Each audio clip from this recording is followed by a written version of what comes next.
আসসালামু আলাইকুম। 18 বাংলা সংবাদে সবাইকে স্বাগত জানাচ্ছি। আমি শারমিন সালাম। শুরুতেই বিআরবি কেবলস সংবাদ শিরোনাম। শহীদের রক্তের উপর দিয়ে আওয়ামী লীগের রাজনীতিতে আসতে দেয়া হবে না। মহাসমাবেশে হেফাজতে ইসলামের হুঁশিয়ারি, কোরআন সুন্নাহ বিরোধী কোনো সংস্কার মেনে নেওয়া হবে না। সংস্কারের পর আগামী বছরের ফেব্রুয়ারি থেকে এপ্রিলের মধ্যে নির্বাচন চায় জামাত। একটি রাজনৈতিক দল কর্মী সামলাতে ব্যর্থ হওয়ায় দেশে অস্থিতিশীলতা সৃষ্টি হয়েছে।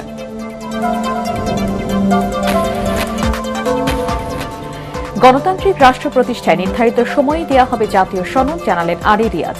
অনির্বাচিত সরকার বেশি দিন ক্ষমতায় থাকলে অরাজকতা সৃষ্টির আশঙ্কা জাতীয়তাবাদী জোটে।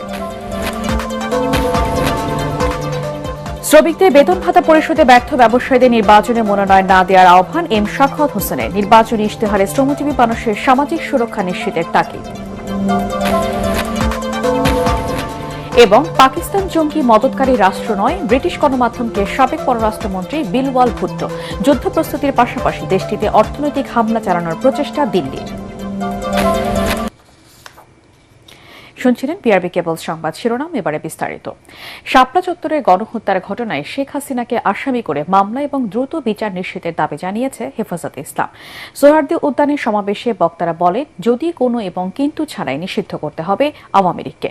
শহীদের রক্তের উপর দিয়ে তাদের রাজনীতিতে আসতে দেওয়া হবে না। সেই সঙ্গে নারী অধিকার সংস্কারের নামে কোরআন সুন্নাহ বিরোধী কোনো প্রস্তাব মেনে নেওয়া হবে না বলেও হুঁশিয়ারি দেন হেফাজত নেতারা। দাবি আদায় আগামী 23শে মে সারা দেশে বিক্ষোভ সমাবেশ করবে দলটি। আজিজুল হাকিম পলাশের ক্যামেরায় রিপোর্ট করছেন মনির হোসেন তপু। আবারও লোকে লোকারণ্য সোহরাওয়ার্দী উদ্যান। নারী সংস্কার কমিশনের রিপোর্ট বাতিল এবং ফিলিস্তিন ও ভারতের মুসলমানদের নির্বিচারে হত্যার প্রতিবাদ সহ 4 দফা দাবিতে হেফাজতে ইসলামের এই বিক্ষোভ সমাবেশ। বিগত এমপি মন্ত্রীগণ মামলা উঠে নিয়েছে, কিন্তু আমাদের হেফাজত কর্মীরা এখনো জেলের কুটিতে পড়ছে। যারা বলেছিল হেফাজত মাঠে থাকবে না, আজকে তারা বাংলার জমিনে থাকতে পারে নাই। শাপলা চত্বরে নির্মমভাবে আমাদের ভাইদেরকে হত্যা করছে। দলটির নেতারা বলেন, নারীদের ন্যায্য অধিকার প্রতিষ্ঠা করতে পারে কেবলই ইসলামী বিধান। সেজন্য কাজ করছে ইসলামী আদর্শের দলগুলো। তবে কোনো অবস্থাতেই কুরআন আর হাদিস বিরোধী কোনো প্রস্তাব এদেশের মানুষ মেনে নেবে না বলে সাফ জানিয়ে দেন তারা। নারী কমিশনের সমস্ত প্রস্তাব বাতিল করলেই হবে না। যে নারী নামের হিজড়াগুলোই দুঃসাহস করেছে, গ্রেফতার করে তাদেরকে আইনের আওতায় আনতে হবে। হেফাজত ইসলামের শীর্ষ নেতা মামুনুল হক বলেন, আওয়ামী লীগকে যারাই পুনর্বাসনের চেষ্টা করবে তাদের বিরুদ্ধেই লড়াই চলবে। 2 মাসের মধ্যেই দলের নেতাদের বিরুদ্ধে সকল মিথ্যা মামলা প্রত্যাহারের দাবি উঠে সমাবেশ থেকে। আমরা দিল্লির দাসত্বের শৃঙ্খল থেকে মুক্ত হয়েছি, নিউ ইয়র্কের গোলামি করবার জন্য নয়। কোন রাজনৈতিক দল অথবা সরকারের মধ্যে ঘাপটি মেরে বসে থাকা ফ্যাসিবাদের কোন দোসর যদি বাংলার রাজনীতিতে এই ফ্যাসিবাদী শক্তিকে পুনর্বাসিত করবার পায়ে তারা চালায়, তাদের সঙ্গে আমরা লড়াই করব ইনশাআল্লাহ। বর্তমান বিশ্বের দরবারে সবচাইতে বড় একটি সন্ত্রাসী সংগঠন আওয়ামী লীগ। এই বিক্ষোভ সমাবেশে অংশ নেন বিভিন্ন রাজনৈতিক দলের নেতা, সিনিয়র সাংবাদিক সহ বিভিন্ন শ্রেণী পেশার মানুষ। সাংবাদিক মাহমুদুর রহমান বলেন, শাপলা চত্বরের গণহত্যার ঘটনায় শেখ হাসিনাকে ছাড় নয়। শাপলা চত্বরে যারা গণহত্যার শিকার হয়েছে তাদের প্রত্যেকের শেখ হাসিনার বিরুদ্ধে গণহত্যার মামলা দায়ের করতে হবে। নারী কমিশন করবার জন্য জুলাই বিপ্লবের তরুণেরা জীবন দেয় নাই। আওয়ামী লীগ নির্বাচন করবে কি করবে না, আওয়ামী লীগ আসবে কি আসবে না, এই সিদ্ধান্ত নিয়েছি আমরা। আওয়ামী লীগ মারা গিয়েছে বাংলাদেশে আর জানাজা হয়েছে দিল্লিতে। আমরা হাসিনার ফাঁসি নিশ্চিত করা পর্যন্ত আমরা আন্দোলন চালিয়ে যাব। এরপর 4 দফা দাবি আদায়ে 23 মে বাদ জুম্মা দেশব্যাপী বিক্ষোভ কর্মসূচি পালনের ঘোষণা দেয় হেফাজতে ইসলাম। আল্লাহুম্মা দাম্মির দিয়ারহুম, আল্লাহুম্মা খালিফ বাইনা কালিমাতিহিম।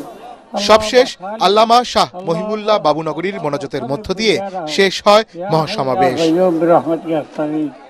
নারীদের ন্যায্য অধিকার নিশ্চিত করতে চায় হেফাজত ইসলাম বাংলাদেশ।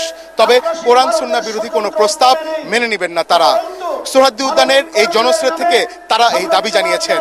মনির হোসেন তপু, এটিএন বাংলা, ঢাকা। আর দীর্ঘ 15 বছর পর ঢাকায় জামায়াতে ইসলামীর জেলা ও মহানগরী আমির সম্মেলন। দুদিনের এই আয়োজনে অংশ নেন দলটির সারা দেশের শীর্ষ নেতারা। স্থিতিশীল পরিবেশে ফিরিয়ে আনতে সম্মেলনের প্রথম দিনে উদ্বোধনী বক্তব্য রাখেন জামায়াতের আমির ডাক্তার শফিকুর রহমান। বলেন 2009 সাল থেকেই ধর্মপ্রাণ মুসল্লিদের ওপর নির্যাতন চালিয়েছে পতিত ফ্যাসিবাদী শক্তি। গণহত্যা, ধর্ষণ, খুন, লুণ্ঠন, অপহরণ করেছেন, জনগণের সম্পদ বিদেশে পাচার করেছেন। তাদেরও আমরা ন্যায্য বিচার দাবি করি। আমিরে জামায়াত বলেন, নারী সংস্কার কমিটি যে সুপারিশমালা প্রস্তাব দিয়েছে তা বাস্তবায়ন হলে পবিত্র কোরআনের বিধিমালাকে হেয় করা হবে। তাই অনতিবিলম্বে এই কমিশন বাতিল করার আহ্বান জানান তিনি। আমাদের বিদ্যমান কালচার, তাহজিব, তামাদ্দুন এর সম্পূর্ণ বিপক্ষে গিয়ে তারা কিছু সুপারিশমালা এনেছেন। এগুলা বিবেচনা করার তো প্রশ্নই ওঠে না। এরকম বিষয় যদি সমাজে কখনো ভুল কমেও ঢুকে পড়ে তাহলে সামাজিক ব্যবস্থা একদম তছনছ হয়ে যাবে।